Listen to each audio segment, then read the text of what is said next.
Assalomu alaykum va rahmatullohi va barakatuh.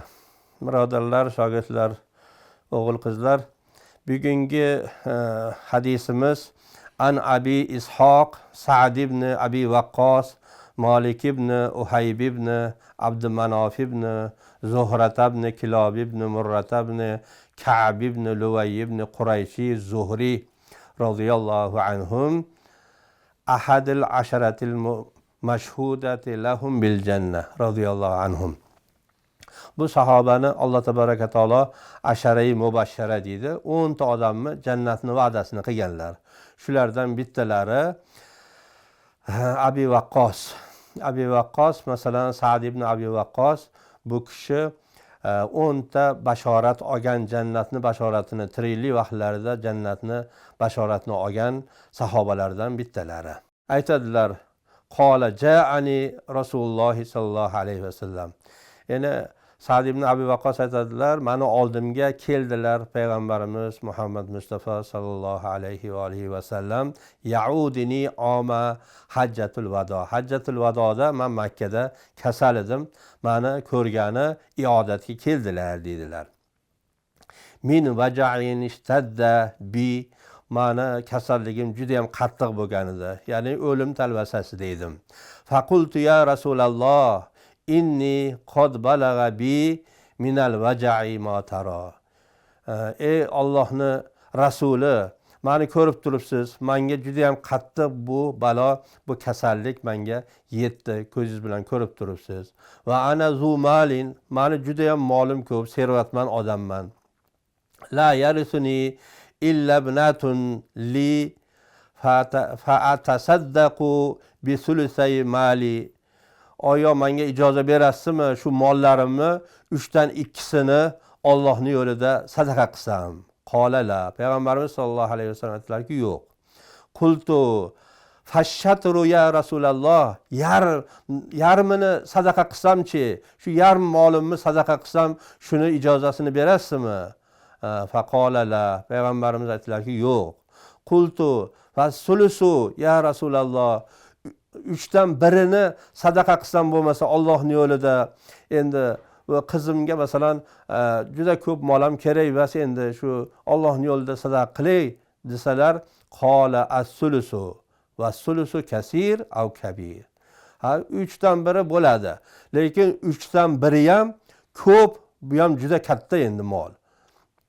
Innaka antazara warasataka aghniya khayrun min an tazarhum alatan yatakaffafuna an-nasa. Sana merosxo'rlaringni boy qilib tashab ketganing u yaxshi. Sandan keyin odamlarga qo'lini ochib gadoylik qilganidan ko'ra, deb shunday dedilar. Va innaka lan tunfiq nafaqatan tabtaghi biha wajhalloh illa ujirta alayha hatta ma taj'alu fi imratik. Agar sen bir luqmani ayolini og'ziga soladigan bo'lsang, shunga ham Alloh tabaraka taoloni, Allohni vajhi uchun, Allohni roziligi uchun bo'ladigan bo'lsa, shunga ham sen savob olasan. Endi bu qilayotgan sadaqang xeyla masalan katta sadaqa dedilar. Qala faqultu ya Rasululloh ukhallifu ba'da ashabi. Man go'yo o'zimni do'stlarimdan ajrab qoldim, ularning orqasida qoldim man. Hammalari shahid bo'lib ketishdi, hammalari masalan Madinaga hijrat qilib ketishdi. Men Makkada qoldim. Qala innaka lan tukhallaf fata'amal amalan tabtaghi bihi wajhalloh illa izdatta bihi darajatan va rif'atan.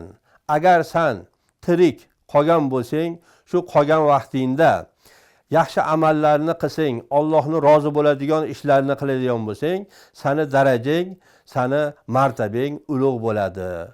Seni har bir mo'min musulmonning nafasi bu foyda. Bir kun agar tirik bo'ladigan bo'lsa, 5 vaqt namozini o'qiydi, qancha tasbih aytadi, qancha salovat aytadi. Bu mo'min odam uchun juda ham masalan yaxshi amal. Agar tirik bo'lsa ham. Xo'p. Va la'allaka an tukhallafa hatta yantafi'a bika aqwamun va yadurru bika akharun. Sen tirik bo'lganingdan qancha odamlar manfaatdor bo'ladi, qancha odamlarga sen sadaqa berasan, qancha odamlarga masalan ba'zi hadislarni bayon qilib berasan, boshqa qilasan, manfaating tegadi. Lekin ba'zi masalan dushmanlarga, kofirlarga, mushriklarga ziyoning tegadi.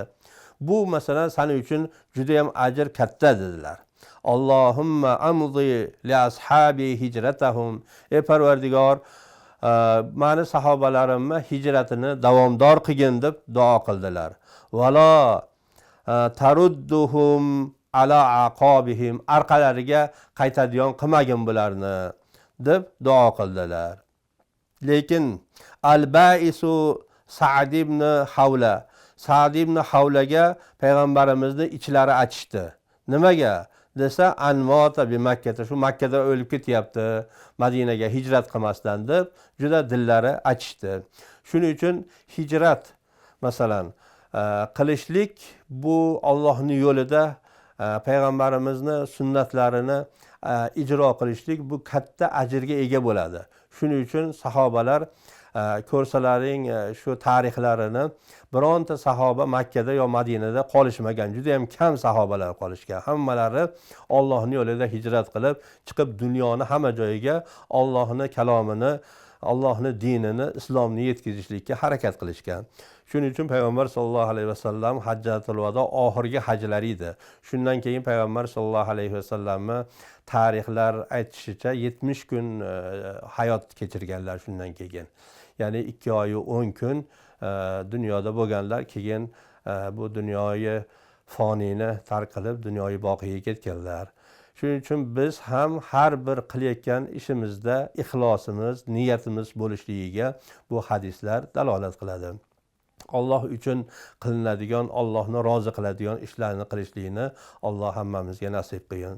Assalomu alaykum va rahmatullohi va barakatuh.